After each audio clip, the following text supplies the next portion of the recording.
So you'd mentioned looking sort of forward at potential derivatives from projects, right?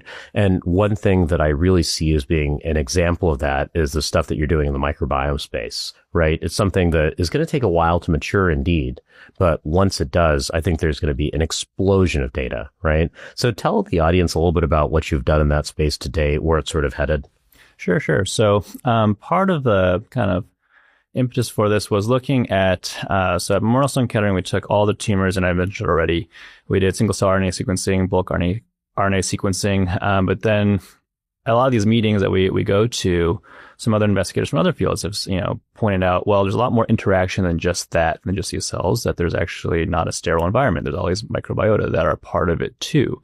And then there's other papers coming out that if you alter that gut microbiome or within the intratumoral microbiome, there's changes that can then lead to really significant clinical outcomes. So with that in mind, we wanted to look in kidney cancer. Well, is that into play as well?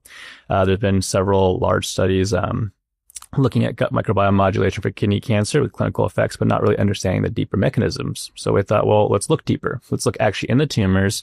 Let's look in the gut. What are the changes in microbiome there? What are we finding? And then how can we answer questions from there and design the next generation of trials?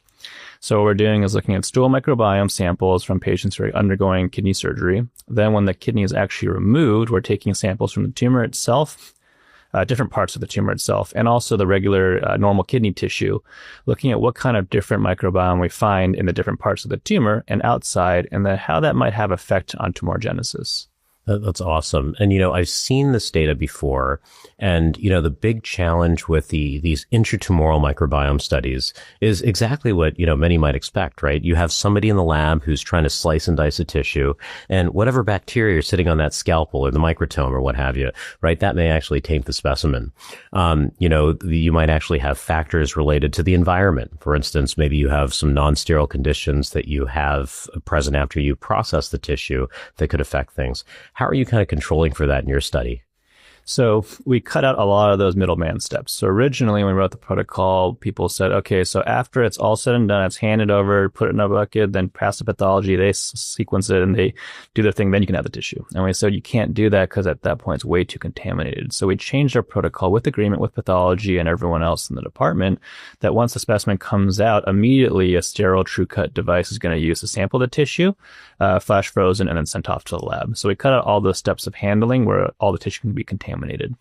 And then we're using the regular normal tissue to be able to act as a control to see, well, what's normally in the kidney tissue anyways? And then how does that differ in the tumor tissue?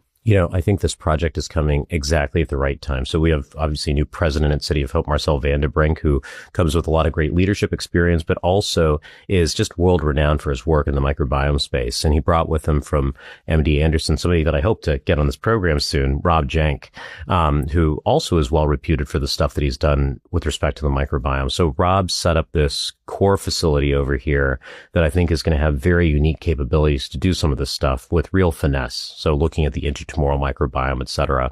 We've also had this long-standing partnership now with TGen, which is a City of Hope subsidiary, and they have a site up in Flagstaff, Arizona, not at their main hub in Phoenix, which we've been working with for years to do stool microbiome assessments, et cetera. It's been a really wonderful relationship. So I think you're really at the right place at the right time when it comes to microbiome research here.